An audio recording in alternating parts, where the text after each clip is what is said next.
Misalnya ngeten kula tak terangno malih ya. Kowe bayangno dadi Nabi Adam, ngrungokno kowe. Kowe bayangno dadi Nabi Adam. Nabi Adam tenan maksudnya.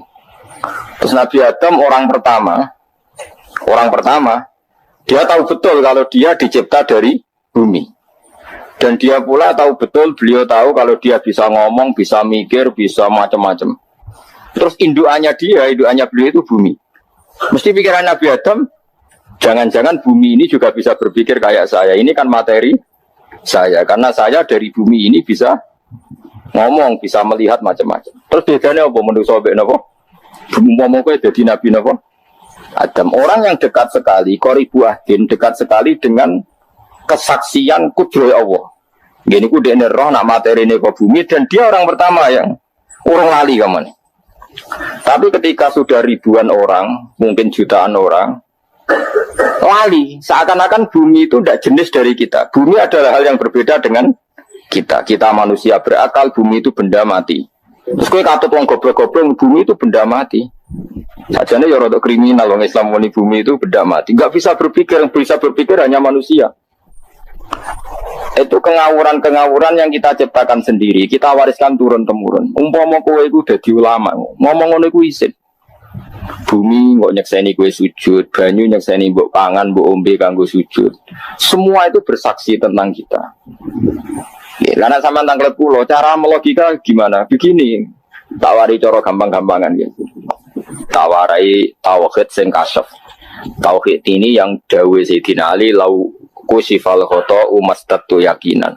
Umpama somben tutup-tutup iku dibuka, akulah imanku ora tambah mbek pangeran. Karena tren dunia dan akhirat sama.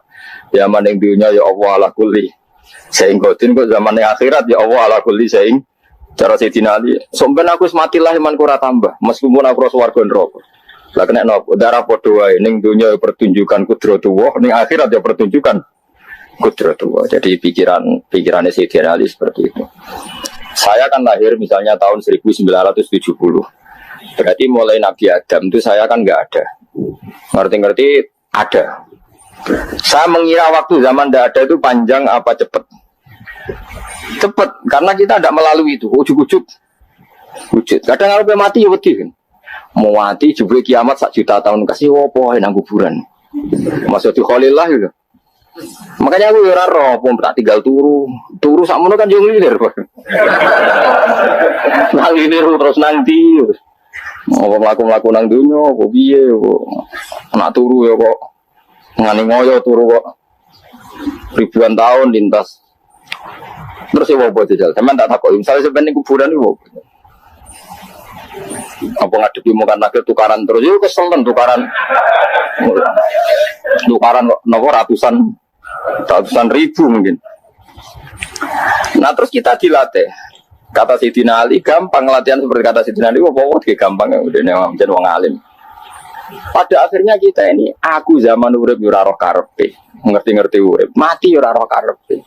Pas mati sebenarnya petangin dah ya roh karepe. Pokoke wa mata sauna illa ya syawah. Makanya masyhur dia ketemu orang ateis. Dia orang ateis itu anti Tuhan, anti Tuhan maunya. Dia ditanya, lalu kamu hidup itu karena siapa? Ya enggak tahu hidup. Lalu kamu mati yang menentukan siapa? Ya enggak tahu kalau tahu mati. Ya berarti Anda enggak bisa menentukan diri kamu sendiri. Akhirnya dia taslim, ya ada yang menentukan lah, ya ada yang menentukan itu dalam Islam disebut apa? Allah, disebut kalimatu haqqin aliyah nahya wa aliyah namu. Jadi kalau maknanya itu kalimat yang benar-benar nyata, yang karena kalimat itu pula kita mendapat kehidupan, yang karena kalimat itu pula kita mati, yang karena kalimat itu pula kita akan bangkit lagi. Itu yang makna hakikat. Tapi kalau makna syariat enggak begitu. Kalau makna syariat begini, dan ini benar juga. Mengenai kena ada di ulama, ciri utama ulama itu jami'ul bayan. Dia kalau menjelaskan itu indah sekali dan orang pasti taslim. Sama saya tak warai tenan. Sama kan biasa wiridan la ilaha illallah kan biasa. Mulai mimpin tahlil sampai kepeksa mergo do tahlil melok sampai sing darani bid'ah akhirnya ya melok tanggane napa? Tahlil soe wae. Kata Ibnu Qayyim Al-Jauziyah dalam kitab Zadul Ma'ad. Kitab Zadul Ma'ad itu kitab kesayangannya Sayyid Abdul Al-Haddad. Sayyid Abdul Al-Haddad itu pengarang kitab Zadul Ma'ad. Padahal kitab ini dikarang oleh muridnya Ibnu Taimiyah. Abdul Haddad itu gak seneng Ibnu Taimiyah tapi seneng muridnya. Jadi di sini ulama ya demokratis. Gak seneng gurunya tapi seneng. Saja nih Ibnu Taimiyah itu orang baik. Ya ulama top ya baik, ya waras top. Tapi ngerti-ngerti Wahabi itu identik dengan Ibnu Taimiyah. Akhirnya ulama ahli sunnah penyebut itu terus izin. Mulane kiai-kiai ra ono sing dalil kok lek Ibnu Taimiyah mergo dicap Wahabi. Padahal Ibnu Taimiyah wong alim. Di kitab-kitab kita termasuk Syekh Muhammad Piyambak nanya Ibnu Taimiyah qala Syekhul Islam loh qala. Tapi kan ini sudah milik Wahabi sehingga kita ini terus akhirnya gak gelem nyebut. Ya jadi kitab koyo dalil fastabiqul khairat iki apa tar iki dadi dalil yo dhewe-dhewe. Wah parah tenan wong-wong. Dulu saya melihat orang enggak kunut itu ya biasa. Mergo saya sebagai wong alim ngerti iku madzhab Abu Hanifah. Saiki nek ra kunut Muhammadiyah. Kita ini sebetulnya ahli ilmi enggak tahu kunut itu madzhabnya siapa kita. Itu madzhabnya Abu Hanifah, yang kunut madzhab Syafi'i. Tapi tahu-tahu iki madzhab NU, iki madzhab Muhammad. Mana ada orang-orang ini bisa punya madzhab? Ngalimi sepiro nganti dadi no mazhab. Tapi sudah dibahas, harus jadi apa? Sewajo kabeh ini. Mas repot-repot. Tak warai iki. Sampeyan ben nglafadzno la ilaha illallah iku keren ya. Keren tenan mboten keren-keren. Ngendikane Ibnu Qayyim al-Jauziyah itu gini. Min asliha khuliqatil jannah wa min asliha khuliqatin nar. Terus wa min asliha khuliqatid dunya wa min asliha bu'isatir rasul wa min asliha qatala rasul. Itu terus sampai sekarang saya kira bedai, surga itu kan digawe kelas VIP, VIP mewah. Terus dari rugen ini kita cari dulu kan, nak ini betul betul. Sudah hitung pulau, wayu kape dan rano sengai keriting, wayu kape, terus gak tahu dulu orang dia. Kadang bocah kita wesel aja dulu. Oh ya, kita dari sifatnya maksuratun fil khiyam, jadi gak tahu keluyuran yang dinti. Wayu kape, wak. Surga yang semewah itu selek itu ya bagi mereka sing lafadzno atau yang menerima la ilaha illallah. Neraka sekarang dibikin dalam itu. Jadi Abu Hurairah neraka itu tes-tesane benda kamu jatuhkan ke neraka itu untuk sampai ke bawah itu nunggu 70 tahun. Kila 70.000 tahun. Jadi nak hati yang membuat ceblok neraka itu ceblok itu ngenteni 70 tahun. Betapa dalamnya, ngentakno bego biro ya bayang misalnya. Oh itu kontraktor mana saja tidak sanggup disuruh ngeduk kedalaman neraka. Iku ya mau kanggo wong sing menolak la ilaha illallah. Jadi kalimat ini luar biasa. Swarga digawe bagi yang nerima, neraka digawe ya untuk yang menolak. Ini kalimat sing kena tahlilan turu iku lho. Iku kalimat sing alasan Allah gawe swarga. Terus kalimat sing suwe-suwe sing lafadzno darani bid'ah iku. Itu kalimat sesakral ini nasib akhir zaman itu entek. Gara-gara dilafadzno tahlilan tersangka jadi apa? Bid'ah. Dulu kalimat yang dipuja-puja penyebab surga dan neraka. Saiki kalimat itu tersangka. Mau perkara napa? Bid'ah. Wis aja melok-melok, kowe debat ora iso makili aku sebarno iso. Kok terusno dalan tok. Dah. Berarti la ilaha illallah itu kalimat yang surga dibikin karena itu, neraka dibikin ya karena itu. Kemudian Allah punya sunnah, lalu butuh pelatihan. Dikasihlah Allah gawe bumi. Dia manusia butuh latihan, dibikinlah bumi. Dan dia latihan ikrar la ilaha illallah dengan sadar, dibikinlah bumi, lihat dua terus dites. Wes digawe bumi, ono makanan, ono minuman, ono wong wayah, ono pegatan macam-macam, wong diutang sebulet macam-macam. Gue ngetes, eling la ilaha illallah, eling utangi, eling la ilaha illallah, eling kasusnya, pokoknya dites. Karena nggak fair kalau Allah bikin itu kemudian nggak dites, dibikinlah darul imtihan. Dunia itu bahasa Arabnya darul imtihan, tempat tes-tesan. Imtihan mana apa? Tes, lihat luagum diuji. Pas diuji kita hidup. Artinya kita dihidupkannya pun oleh Allah demi tes-tesan la ilaha illallah, disebut kalimatul haqqin alaiha. Nah ya sebenarnya kita hidup pun ini untuk dites. Pada akhirnya la ilaha illallah apa enggak? Paham ya? Dites. Allah itu juga secara hukum itu kan enggak fair, dites kok enggak punya pemandu. Dibikinlah rusul, diutuslah para rusul untuk pemandu. Tes itu kan butuh seru. Pak pemandu tok ora ono musuhe kan gak seru, dibikinlah setan. Saat ini sebagian kita sudah setan tapi ini ben seru. Lho ndak setan kan minal jinnati Wanas rumangsamu setan sopo. Baik setan minal jinnati wanas. Jadi kena muni auzubillahi minasyaitonir rajim terjemahnya berlindung Allah dari saya sendiri ya Allah itu. Itu kalau lama dulu biasa auzubillahi min syururi anfusina wa min sayyiati amalina. Sebenarnya kita berlindung hanya dari setan yang jauh, iblis tunda. Ya setan diri kamu sendiri min syururi anfusina, dari kejelekan diri kita. Ngomongnya do wujud, soalnya setan tuh makhluk gaib sing piye. Lah kowe iku sapa? Nganti kowe maksiat terus mergo akrab klop, roh mbek setan klop. Mulai terus maksiat. Dah.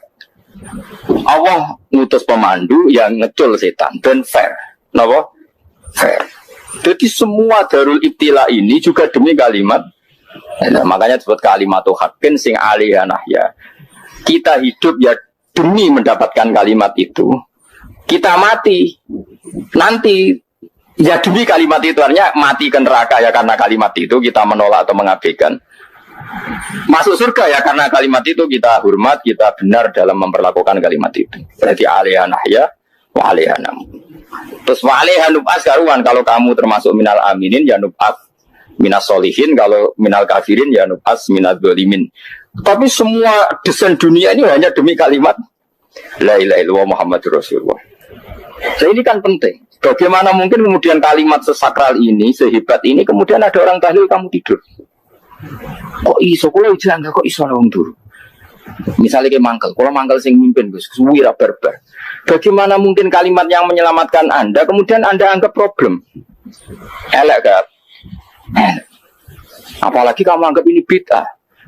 Nah cara kula oke lah. Ndongakno mayit itu gak ono tuntunan Nabi. Tahlilan gak ono tuntunan. Tapi wis muni tok kono tok. Artinya menduk kono tok ora usah nyerang kalimah, enak kalimah tetap kalimah. Soal kowe ra seneng sing tahlil, uga tiga profesi lah iku wonge wae gedhinge jogeman. Ya saya misalnya, saya kadang nggak cocok sama mubalek karena kadang profesi. Tapi saya tidak pernah anti pengajian bagaimana itu membawa syiar Islam. Tapi kalau mubalek kadang orang seneng, kadang takut untuk epiro. Bareng sangoni sidik, kok sumpah be transportasi ini. Lah ngono kok seneng iku piye? Tapi kita terus gedeng keliru iku sing gawa syiar Islam. Mana ada pengajian didengar orang banyak tanpa mubalek? Gak iso. Ini iso melepokno barang-barang ra penting jadi penting iso. Nah, cara guru-guru tenggarang dengan apa melepok kanggo panggung barang. Tapi kadang ya benar. Yang namanya mudin mubalek ya itu bisa benar bisa salah. Tapi kamu nggak boleh gedeng kalimatnya. Pilih kalimat itu kalimat hak. Nah, ini penting kalau utarakan. Sehingga zaman Nabi Sugeng ini rungokno tenan ngaji kula. Zaman Nabi Sugeng ada sahabat. Namanya itu Usamah bin Zaid. Ini sahabat kesayangannya Nabi, Hibbu Rasulillah. Usama itu diutus Nabi perang. Ini dengerin, diutus perang. Pas perang itu si kafir tadi memenggal temannya. Ada yang tangannya putus, kakinya putus. Wah, seorang kafir ini sudah luar biasa. Bacok sana, bacok sini. Ketika terdesak oleh pasukan Usama, kebetulan Usama ini cakap ya, sama beberapa temannya orang Ansor. Orang kafir yang sudah kotoa arjulana wa kotoa aidiana, dia pas terdesak bilang la ilaha illallah. Terus sama Usama tetap ditusuk, dibunuh karena dia berpikir ini qolaha mutawi dan dia melafalkan kalimat itu hanya berlindung dari pembunuhan. Setelah dilaporkan Nabi itu marah besar. Nabi ngendikan kaifa anta ya Usama bila ilaha illallah idza ja'at bika yaumal qiyamah. Kowe nak ditakoki la ilaha illallah ku piye? Piye wis ngomong la ilaha illallah, tapi sampai ngomong ngoten sausé ngetoki tangan kula, maksud tangan kula tangan kelompok saya kiai saya. Nabi tetap jawab kaifa bila ilaha illallah idza ja'at bika yaumal qiyamah. Kok Nabi menyoal sampai menjadi fatwa ijma'nya fuqaha, siapapun yang mengafatkan la ilaha illallah harus kita terima meskipun qolaha muta'awwidzan, meskipun saat melakukan hanya cara zahir berlindung dari kematian, sehingga kita terima. Orang kafir yang 80 tahun kafir melafatkan la ilaha illallah 1 menit menjadi mukmin. Sampai ada ayat qulil ladzina kafaru iyantahu yufar lahum ma qad salam. Ini kalimat yang sakral, bahkan kafir yang 80 tahun saja menjadi mukmin hanya karena melafatkan la ilaha illallah. Mulanya yang ngaji saya, yang senang saya, jangan pernah kamu mengatakan ada bid'ah yang orang bisa jadi kafir. Bagaimana mungkin orang mukmin yang ke kuburan dan melafatkan la ilaha illallah kamu katakan kafir? Padahal kalimat ini yang kafir 80 tahun saja menjadi mukmin. Saiki ana wong lafadzno la ilaha illallah mergo salah tempat pinggir patok mbok arani kafir. Kok aneh. Mung sing kafir 80 tahun dadi mukmin iki gara-gara ngafadzno la ilaha illallah dadi kafir. Mergo mau salah tempat ning pinggir apa? Patok. Boleh nara cocok mending nganggur, wong sering ziarah nganggur. Nyatane ya tenan. Cara dene pegawai negeri ora sering ziarah. Nah, tapi ora usah muni kafir gak mungkin lah. Coba kalimat ini itu orang kafir yang 80 tahun menjadi apa coba? Dengan melafadzkan kalimat ini. Mukmin kan? Berarti kalimat ini adalah kalimat penghilang kekafiran. Lalu karena dilafadzkan secara salah dianggap kafir. Hanya karena bid'ah itu tidak mungkin. Makanya sebetulnya Wahabi yang alim-alim itu tidak berpendapat demikian. Saya punya beberapa referensi Wahabi yang alim itu tidak pernah mengkafir-kafirkan orang karena perdebatannya seperti itu. Misalnya ini wis kuwajo. Sebenarnya kalau orang alim itu ya mirip-mirip, entah Wahabi entah tidak mirip-mirip. Karena kalimat tadi. Wahabi itu kitab terbesarnya itu Ibnu Taimiyah. Ibnu Taimiyah itu punya murid Ibnu Qayyim Al-Jauziyah. Sampai sekarang saya lihat di fatwanya Ibnu Taimiyah itu begitu hormat sama orang-orang kita ini sama. Tapi tahu-tahu lewat penyaduran sana sini terus menjadi kacau. Jadi kalau balik ini malah sampai anak kepengen dua nikmat batinah. Seperti tadi yang saya utarakan, swarga dicipta sedemikian mewah ya demi yang menerima la ilaha illallah. Terus neraka dibikin se ekstrim itu juga bagi yang nolak. Kemudian dibikin baru pelatihan yaitu dunia ya karena kalimat berarti kalimat itu luar biasa. Wa biha qamatis samawati wal ardu. Kalimat ini pulang menjadikan langit bumi berdiri. Lalu sekarang kita bisa ngomong, bisa berpikir, bisa gadekno BPKB macam-macam. Itu karena kita sendiri apa karena kudratullah? Saya tanya. Karena kudratullah. Kalau karena kudratullah, apa susahnya Allah bikin kemampuan tanah ini nangis, tanah ini susah. Wong podo-podo kowe iso nangis, iso mikir ya mergo kudratullah, ndak karena kamu. Harusnya ya sama, bumi-bumi ini bisa menangis juga karena kudratullah. Makanya bumi ini menangis ketika enggak ada orang yang sujud. Itu ya mungkin. Wong zaman kowe iso nangis ya krana kudratullah, mestine bumi yang kamu katakan benda mati, hakikatnya dengan kudratullah juga sama dengan kita. Mulane tenggene kitab Al-Husunul Hamidiyah, kula ngrasa utang tenan mbek kitab. Dulu saya ngaji 2 tahun kitab Al-Husun. Kitabnya kecil tapi saya ngaji itu 2 tahun. Berkali-kali saya ulang. Itu beliau cerita gini. Dia yang ngarang itu orang alim, kebetulan dia orang India. Memang kelebihannya kitab dikarang orang Arab itu luweh bulet. Wong Arab kan semuanya Islam, karangannya itu standar. Ini dikarang orang India. Ini tonggo blodor, ini masjidnya ada dikarang ulama yang masyarakatnya itu udah karu-karuan. Beliau cerita itu gini. Manusia itu punya satu kebodohan, di mana kebodohan itu disebabkan oleh Robtul Asbab Al-Adiyah, mengkaitkan sebab sing biasa-biasa. Misalnya gini. Sama saya kita omongi, misalnya ada orang bilang gini, batu ini nanti itu menjadi ayam. Orang bilang mukhal apa enggak? Enggak, jawab saja. Mukhal. Kenapa bilang mukhal? Karena dikira enggak bisa kan? Enggak, jawab saja. Jawab satu-satu. Batu ini menjadi ayam. Kamu jawab mukhal. Alasannya apa? Alasannya enggak mungkin terjadi apa kamu enggak bisa? Sebetulnya karena kamu enggak bisa. Udah. Lau ukhbiro dzakar rajul. Andai kan orang itu kamu kasih tahu, kelungsu ini biji asem itu, biji pohon asem itu. Nanti yang kecil ini suatu saat besar. Setelah besar buahnya banyak, tambah besar. Terus orang bilang mungkin. Ketika bilang mungkin itu karena dia bisa apa hanya karena menyaksikan berkali-kali ada kejadian nak kelungsu ditandur, iku iso dadi gede. Coba sama jawab. Karena dia bisa apa karena hanya menyaksikan itu sering terjadi? Hanya misalnya. Artinya ya dia mengatakan mungkin itu pun tidak memberi kontribusi ikut buat. Iya enggak? Tetap bergantung kudrahnya Allah. Dia hanya bilang mungkin karena sering melihat. Sebenarnya dia enggak sama sekali memberi kontribusi. Lah darani mungkin ya ora urun. Paham ya? Lalu kenapa dia kecangkeman terus muni wong wis mati dadi lemah gak mungkin dadi manusa meneh. Lho zaman dadi manusa sing wis ngene iki kok mani dene lara melo gawe. Terus muni mungkin mergo sering terjadi, sering bersaksi. Berarti sebetulnya manusia itu pakai ukuran dia mampu tidak mampu apa pakai ukuran bersaksi melihat. bersaksi. Nah, ini kan problem kita sebagai manusia itu problem. Mengenai disebut wa kanal insanu zaluman jauh lah wis goblok aja. Mereka manusia itu nak wis goblok aja. Makanya saya kemarin diminta ngisi di pondok kajen. Kalau sampeyan berdebat sama orang ateis atau orang komunis itu gampang saja. Dilatih begini seperti teorinya Quran. Ya nanti saya teruskan ini tak ulang lagi ya. Saya ulang lagi ya. Andai kan nggak pernah terjadi telur itu jadi ayam, nggak pernah terjadi sama sekali. Telur itu jadi ayam. Terus kamu mengasih tahu orang tadi, telur ini loh nanti jadi hewan yang hidup terus terbang. Mesti dia bilang mohal, benda mati kok nanti jadi benda hidup yang terbang ngalor ngidul. Berhubung sering terjadi dan dia pun tidak ikut bikin, bilang mungkin. Paham? Saya ulang lagi ya. Berarti dia bilang mungkin karena sering apa? Terjadi dan dia lihat. Andai kan pertama kali gak ada telur sama sekali yang jadi ayam, terus pengalaman pertama di dunia belum pernah terjadi. Kamu kasih tahu telur ini nanti jadi ayam terus terbang. Orang ini bilang muhal enggak? Muhal. Berhubung sering terjadi bilang enggak? Nah berarti kita nanti bangkit dari kubur gampang saja bagi Allah. Cuma belum pernah terjadi kamu mengatakan muhal. Nah makanya otak kita harus dibenahi. Makanya jogeman percaya yang pernah kita lihat, yang sering kita lihat. Percayalah dengan akal, tapi akal waras deh. Karena waras itu serempet tatanannya wangil. Makanya Islam itu melatih. Qul falillahil hujjatul baligha. Misalnya begini ya, dulu kalau Gerwani atau PKI atau siapa saja lah, itu kalau melatih anak-anak TK, makanya seorang ulama harus punya kecakapan penjelasan ibanatul ahkam.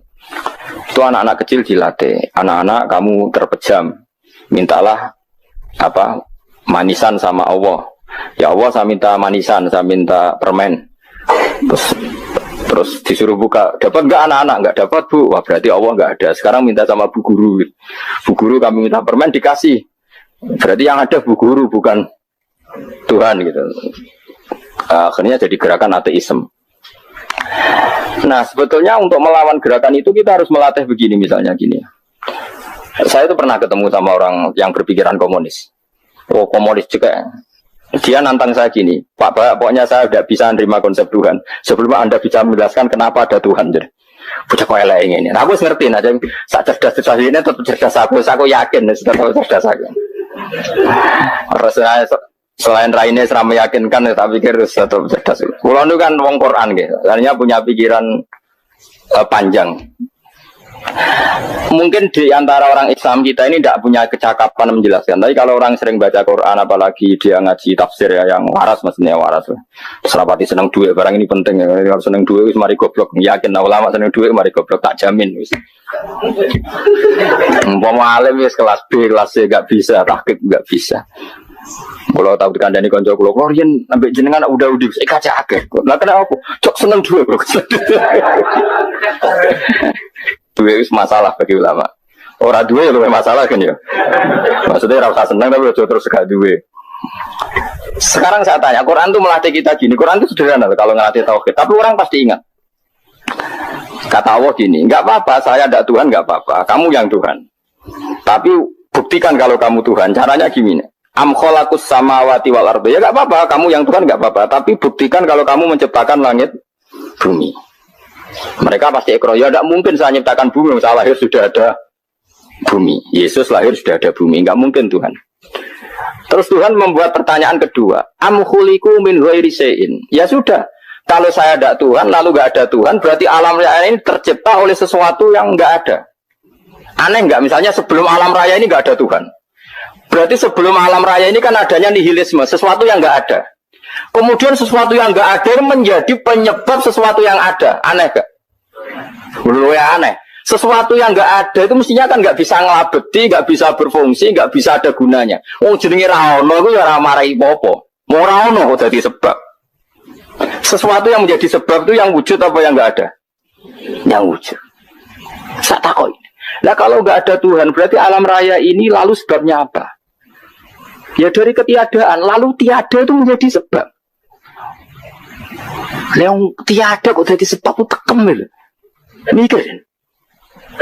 Di mana-mana yang sebab itu harus barang yang wujud. Gak boleh tiada kok jadi sebab. Ini kan jadi aneh, sesuatu yang tiada menyebabkan sesuatu yang ada.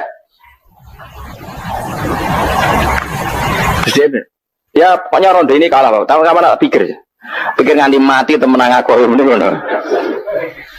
Makanya sebetulnya dalam ilmu mantek, pertama itu kita tidak harus iman Tuhan itu namanya Allah, tidak harus. Makanya pertama dikenalkan, sementing kenal Tuhan itu ada dulu. Disebut dat yang wajibil wujud, belum disebut namanya Allah. Allah itu disebut nama Islam, paham ya? Saya ulang lagi, Allah disebut itu nama Islam. Tapi kalau penemuan akal hanya sampai kita ini butuh zat sing wajibil wujud, sing menjadi penyebab semua alam raya ini. Di bahasa Arab disebut musabbibul asbab. Belum menyebut Allah musabbibul asbab. Islam pun pertama Iqra turun ya gak nyebut Allah. Iqra bismi rabbikal ladzi khalaq, khalaqal insana min 'alaq. Iqra wa rabbuka. Tuhan itu siapa? Yang mencipta. Nah, yang mencipta ini oleh syariat Islam disebut Allah. Tapi dalam logika yang penting gue kenal si ono musabbibil asbab. Pastikan bahwa alam raya ini yang wujud pasti disebabkan sesuatu yang ada. Nggak boleh barang wujud kok diciptakan oleh sesuatu yang tidak ada. Yang gendeng ora barbar barang ra ono mbok sifati al khaliq. Sing gawe langit bumi apa? Pencipta. Penciptane apa? Sesuatu yang tidak ada. Kowe ikhlas dutek ngono kowe ikhlas ora? Gak kowe ikhlas ora dutek ngono kowe ikhlas ora. Kowe gelem dadi bodoh niku. Gelem kowe. Mboten. Nah, nikmatmu iki jenenge nikmat batin. Nah, mulane sing suwenang mbek kalimat la ilaha illallah. Wes ana sing bid'ahno lah iku wong nganggur wis beno sak uni-unine. Tapi kadang memang kita berlebihan. Tahlilan rabar-bar matang puluh dina ini rabar-bar muka alasannya wis disangoni akeh tahlil sedih lho sakake penggemar sing keselen sing rantuk sangu ya butuh cepet. Lane cara kula niki penting kula utara nggih. Kowe nek ora cocok tahlilan 40 dina wis ngomong ae kira cocok model harinya. Tapi ki aja menolak kalimat la ilaha illallah iku disifati kanjeng Nabi kalimat thayyibah. Wong Nabi nyifati thayyibah, kalimat yang suci kok nyifati bid. Soal ora cocok wong sebut. Misalnya kamu bilang saja wong mati wis sangu amale lha apa didongakno barang. Nek kowe penan donga ora usah donga. Wis ora usah biasa wae. Kula lah mbok dongakno ora seneng. Gak meyakinkan. Karo dhewe swarga butuh dongamu ora ono swarga fadhole pangeran apa butuh ngono barang. Nah, tapi kowe donga aku ya seneng. Senenge ya semau lah timbang nyanyi-nyanyi rame-rame sadok ngene. Mandi ora pokoke donga. Saya ulang lagi ya. Makanya Quran itu melatih logika sampai seperti itu. Am khalaqus samawati wal ard bal yuqinun sampai terus diulang-ulang. Am khuliqu min ghairi syai'in. Kalau mereka merasa Tuhan enggak apa-apa, tapi buktikan mereka ini wujud sendiri tanpa sebab. Atau begini, kalau mereka tidak tahu sebab pencipta langit bumi, mereka sendiri suruh yakin kalau mereka adalah penciptanya. Am humul khaliqun enggak apa-apa. Ya tapi masih Abu Jahal gendeng lah, masih Abu Lahab ngawur lah, nak takoi, ya wes pangeran kowe wae sing gawe langit bumi. Penggemarnya saja pasti tertawa. Masa Abu Lahab darane pencipta langit bumi, wong lahir wae ning bumi. Tapi Quran oleh nggo jawab, am khalaqus samawati wal ardo. Apakah mereka menciptakan langit bumi? Bala yukin, mereka pun tidak pernah yakin. Jadi itu pangeran. Makanya di mana-mana orang alim itu suka debat. Karena pangeran sendiri kalau menjelaskan kebenaran seringnya juga nantang debat. Kata Allah, Qul ara'aytum ma tad'una min dunillah aruni madza khalaqu minal ardi am lahum syirkun fis samawat. Enggak apa-apa mereka Tuhan kata Allah, tapi buktikan zaman langit diciptakan mereka memberi kontribusi apa? Apa urun bego, apa urun cagak, apa piye lah pas aku gawe langit iku dekne urun apa jare am lahum syirkun fis samawat. Misale urun apa lah? Urun tol ta urun apa lah. Itu pangeran. Mereka kan pasti menjawab enggak. Terus itu nih di kitab min qabli hada. Kalau kamu nggak percaya Quran sebagai kitab, nggak apa-apa. Tapi buktikan kamu punya kitab tandingan. Nggak, mereka nggak punya juga. Atau gini, nggak usah Quran, nggak usah sakralan. Aw atharotim min ilmin, atau kajian ilmiah yang membuktikan bahwa Yesus itu Tuhan, atau yang membuktikan bahwa berhala itu Tuhan.